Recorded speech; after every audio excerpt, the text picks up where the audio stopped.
Hello everyone. आज की इस वीडियो में हम एक बहुत ही इम्पोर्टेंट मेडिसिन के बारे में डिस्कस करेंगे जिसका नाम है प्रोपोफॉल। प्रोपोफॉल ऑपरेशन थिएटर में सबसे ज़्यादा यूज़ किए जाने वाला मेडिसिन में से एक है। ये बहुत ही इम्पोर्टेंट मेडिसिन है जो कि एनेस्थेटिस्ट इसका यूज़ करते हैं। ये प्रोपोफॉल का इंजेक्शन है जो कि वायल के फॉर्म में है और 20 ml का है। इसमें ईच ml 10 mg ड्रग है। ईच ml 10 mg है, मतलब टोटल 200 mg इसमें ड्रग है। ये टायरोफाल के नाम से है और मार्केट में इसके अलावा और दूसरे ब्रांड के नाम से अवेलेबल होते हैं। अब बात करें इंजेक्शन प्रोपोफॉल की। इंजेक्शन प्रोपोफॉल आखिर होता क्या है? तो इंजेक्शन प्रोपोफॉल केमिकल रूप से शॉर्ट एक्टिंग ड्रग है जो कि एल्काइल फिनॉल है। Short acting drug alkyl phenol है।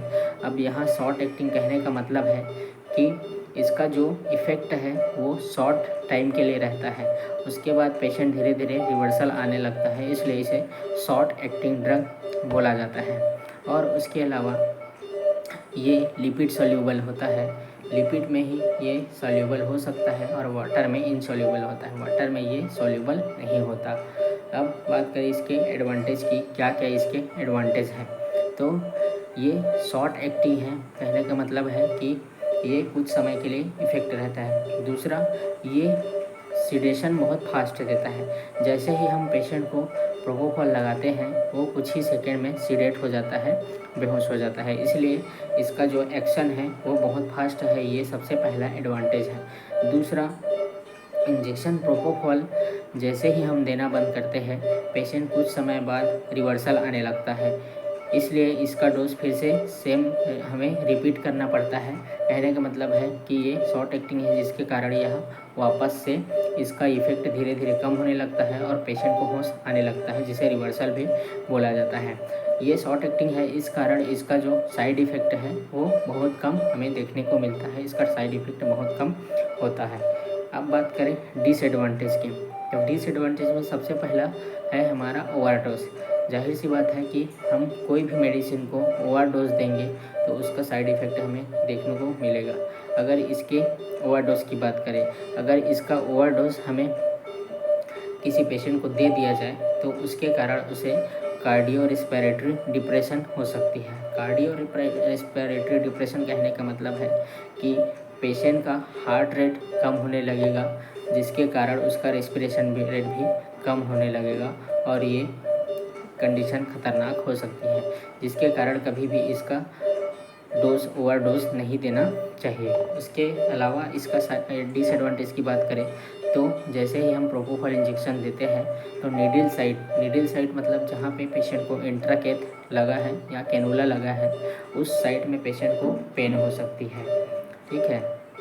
तीसरा, ये मेडिसिन नार्कोटिक है जिसके कारण ये हाइपोटेंशन क्रिएट करता है। हाइपोटेंशन मतलब कि बीपी होता है, जो बीपी होता है नॉर्मल होता है उसको ये कम कर देता है, बीपी को कम करता है, ये इसका एक डिसएडवांटेज है। अब बात करें इसका यूजेस की, तो इसका यूज़ हम ओटी में पेशेंट को एनेस्थीसिया इंडक्शन के लिए करते हैं। एनेस्थीसिया इंडक्शन के लिए इसका यूज़ किया जाता है और उसके साथ साथ जनरल एनेस्थीसिया, स्पाइनल एनेस्थीसिया में भी इसका यूज़ किया जाता है। और सर्जरी के पहले कभी कभी हमें पेशेंट को रीजनल एनेस्थीसिया या लोकल एनेस्थीसिया देना होता है, तब उसके साथ भी इसका यूज़ किया जाता है और उसमें हम सप्लीमेंट मेडिसिन के रूप में इसका यूज़ करते हैं पेशेंट को सीडेट करने के लिए। अब आगे देखिए इन्हेलेशन, जैसे कि पेशेंट को इन्हेलेशन एनेस्थीसिया दिया जा रहा है, इन्हेलेशन के द्वारा उसको सीडेट किया जा रहा है, तब भी हमें इंजेक्शन प्रोपोफॉल दिया जाता है पेशेंट को, ताकि वो सीडेट रहे, उसे कुछ भी एहसास ना हो, कुछ भी चीज़ें याद ना हो, पता ना चले, इसलिए इसका प्रोपोफॉल का यूज़ किया जाता है। अब बात करें कॉन्ट्रा इंडिकेशन की, तो इसका सबसे मेन कॉन्ट्रा इंडिकेशन ये होता है कि ये हाइपोटेंशन क्रिएट करता है, पेशेंट को हाइपोटेंशन हो सकती है। और अवेलेबिलिटी के बारे में बात करें तो अवेलेबिलिटी मैंने बता दिया कि 20 ml में ये आता है वायल में, जिसमें ईच ml 10 mg होता है, टोटल 200 mg इसमें ड्रग होता है। अगर डोजेस की बात करें तो डोजेस को एनेस्थेटिस्ट अपने हिसाब से डिसाइड करता है कि कितना डोज इसे पेशेंट को देना चाहिए। कभी भी अपने से डोज डिसाइड ना करें, क्योंकि इसका डोज सिर्फ एनेस्थेटिस्ट डॉक्टर और पेशेंट के कंडीशन के अकॉर्डिंग इसको डिसाइड करता है। Thank you.